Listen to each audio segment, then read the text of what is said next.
इस वक्त हम मौजूद है बनारस शहर में, जो इतिहास से भी पुराना है और जिसके रचयिता खुद महादेव है। और महादेव को बद्री जी कौन प्यारे हैं? काशी के पूराधिपति देवादिदेव महादेव को अगर सबसे प्यारे अगर कोई है तो वो है हमारे प्रभु श्री राम। और देखिए यहाँ पर हम कुछ सुनेंगे शहनाई पर, मंगल भवन अमंगलहारी। और जरा सुनिए जरा इसे एक बार।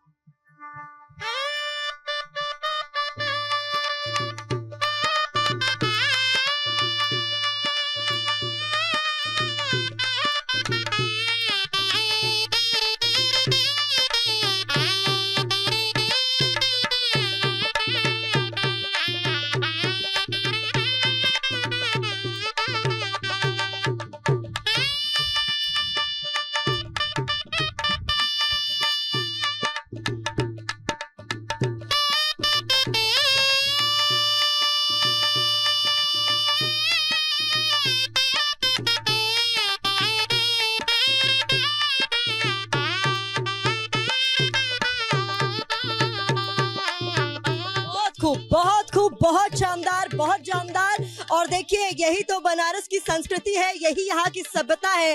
ये जो आप सुन रहे हैं शहनाई वादन, राजेश हुसैन एंड ग्रुप से ये शहनाई वादन आप सुन रहे हैं, जहाँ एक से बढ़कर एक भक्ति गीत शहनाई के जरिए आपको सुनाया जा रहा है। और इस बीच विपिन चौबे का मैं रुख करना चाहूंगी, लंका पर मौजूद है, क्योंकि बीएचयू पर हेलीपैड पर उतरने के बाद लंका से ही इस पूरे रोड शो की शुरुआत होनी है। ऐसे में विपिन, वहां के रंग जरा दिखाइए।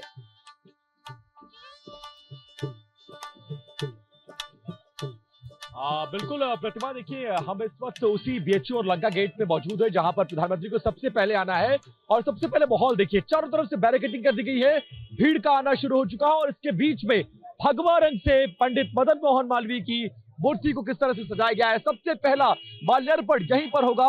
और आप जानते हैं कि काशी के लिए, देश के लिए महामना मदन मोहन मालवीय का योगदान कितना बड़ा है, और कैसे उस योगदान को प्रधानमंत्री ने समझा, कैसे भारत रत्न से उनको नवाजा। और उसके बाद यहाँ से ये काफिला इस चौक से, इस चौराहे से होता हुआ इस रास्ते पर होकर जाएगा। और वो तमाम विभूतियों के पोस्टर्स यहाँ पर हमें नजर आ रहे हैं, जिन्होंने काशी के उत्थान में, काशी की पहचान में, काशी के लिए बहुत कुछ किया है। और रास्तों पर अगर गुब्बारे देखिए, फूलों की सजावट देखिए, छोटे छोटे मंच देखिए, और दोनों तरफ ये बैरिकेडिंग और पुलिस की व्यवस्था देखिए, क्योंकि प्रधानमंत्री की जो सुरक्षा है वो भी एक बड़ा कंसर्न है। लगभग 3000 से ज्यादा सुरक्षाकर्मी 6 किलोमीटर के दायरे में होंगे। 10 लाख लोग, 10,000 किलो फूल, 5,000 किलो गुलाब की पत्तियां उनके हाथों में होंगी। और प्रधानमंत्री का भव्य और दिव्य स्वागत करने जा रहा है वाराणसी। और उसी की तस्वीरें इस वक्त लंका से लेकर, गुदौलिया से लेकर, काशी विश्वनाथ से लेकर हर जगह तैयारी पूरी हो चुकी है। कार्यकर्ता हो, नेता हो, आम वोटर हो, वो तमाम लोग आज के ऐतिहासिक दिन को देखना चाहते हैं, क्योंकि तीसरी बार ऐसा होगा जब कल प्रधानमंत्री नामांकन करेंगे। और इन 10 सालों में प्रधानमंत्री 48वीं बार अपने लोकसभा क्षेत्र वाराणसी आ रहे हैं। सज चुका है बनारस, दिव्य और भव्य हो चुका है। बस इंतजार प्रधानमंत्री का है। आधे घंटे में संभवतः वो लैंड कर जाएंगे, 1 घंटा रिजर्व रखा गया है। और 5 बजे लंका के इसी गेट पर, इसी विपिन, बिल्कुल बिल्कुल विपिन, जो आप बता रहे हैं वाकई तैयारियां भी पूरी दिख रही है और जोश भी पूरा दिख रहा है, और आप भी बिल्कुल तैयार दिख रहे हैं प्रधानमंत्री के रोड शो की एक एक तस्वीर दिखाने के लिए। लेकिन हमारे साथ 2 खास और मेहमान जुड़े हुए हैं। हमारे साथ अकु श्रीवास्तव इस वक्त हमारे स्टूडियो से जुड़े हुए हैं, और शंभुनाथ शुक्ला जी भी जुड़े हुए हैं हमारे स्टूडियो से। शंभुनाथ शुक्ला जी और अकु जी, आप दोनों का भी बहुत स्वागत है। अकु जी, मैं तो काशी में मौजूद हूँ, हमारी पूरी टीम काशी में मौजूद है, और यहाँ वो वार्म थम महसूस कर पा रहे हैं प्रधानमंत्री नरेंद्र मोदी के रोड शो से पहले। आप वहां दिल्ली में बैठकर क्या महसूस कर पा रहे हैं? और आप अगर जल्दी से हमें बता सके कि इस वक्त काशी में प्रधानमंत्री नरेंद्र मोदी के रोड शो की एक पॉलिटिकल इंपॉर्टेंस क्या देख पा रहे हैं आप? देखिए गौरव जी, मैं बनारस को अभी से महसूस नहीं कर रहा हूँ, मैं बनारस को महसूस काफी लंबे अरसे से कर रहा हूँ। मैं वहाँ काम कर चुका हूँ और एक अखबार का संपादक रह चुका हूँ, तो मैं जानता हूँ बनारस की जो पल्स है वो कैसी होती है। और बनारस मोदी के नाम पे थिरकता है, बनारस मोदी के नाम पर गौरवान्वित होता है, बनारस मोदी से अपने आप को कोरिलेट करता है। और जो शहर बिल्कुल एक, मैं उसको कहता हूँ, अंग्रेजी में कहूँगा, हिंदी में कहूँगा तो कुछ लोग हो सकता है कि उसका गलत वो मतलब निकालने, क्रेजी है वो।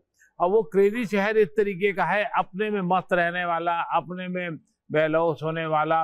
और वो शहर जहाँ विकास का कोई मतलब नहीं होता था, बातचीत काम का कोई मतलब नहीं होता था, हजारों करोड़ रुपया वहाँ वर्ल्ड बैंक से लेके देश के वित्त से मंत्रालय से लेके पहुंचता था और कहाँ जाता था भगवान जानता था। लेकिन आज पिछले 10 सालों में ही उसमें जो बदलाव हुआ है उसको लोग गौरवान्वित हैं। और वहां सच बताएं आपको, बनारस कम से कम, आसपास कितना असर होता है नहीं होता ये अलग बात है, वहां कोई। चलिए सर, इस पर आते हैं। आपने अपने बनारस से जो नाता बताया उसके बाद तो बातचीत में और मजा आएगा सर, हमें पूछने में और आपको बताने में। लेकिन शंभुनाथ शुक्ला जी, आप बनारस के आगे जरा आसपास की भी बात करते हैं। प्रधानमंत्री का ये रोड शो क्या केवल बनारस के लिए ही है या इसका जो इम्पैक्ट है वो बनारस से बाहर भी दिखता है आपको? देखिए, अब जो चुनाव बाकी है उत्तर प्रदेश में, खास तौर पे सिर्फ पूर्वी उत्तर प्रदेश में बाकी है। आज चुनाव हो गया, सेंट्रल यूपी पूरा निपट गया। नेक्स्ट स्टेप जो है ईस्टर्न यूपी है, जहां लड़ाई बीजेपी और सपा की है। कहीं जैसे रायबरेली और अमेठी में कांग्रेस भी है। तो ऐसे में प्रधानमंत्री का रोड शो करना ये शो करता है कि वो अपनी ताकत दिखाएंगे। अब वो कितना, बनारस निश्चित तौर पर उनसे कोरिलेट करता है, क्योंकि बनारस में भाई कोई भी 2 बार जो प्रधानमंत्री रह चुका हो और उसके संभावना ये भी हो कि शायद आगे भी बनेंगे, तो बनारस तो गौरवान्वित फील करेगा। लेकिन क्या पूरा पूर्वी उत्तर प्रदेश गौरवान्वित फील करता है? क्या लोगों को लगता है कि ईस्टर्न यूपी में कि ये फिर प्रधानमंत्री बनने जा रहे हैं?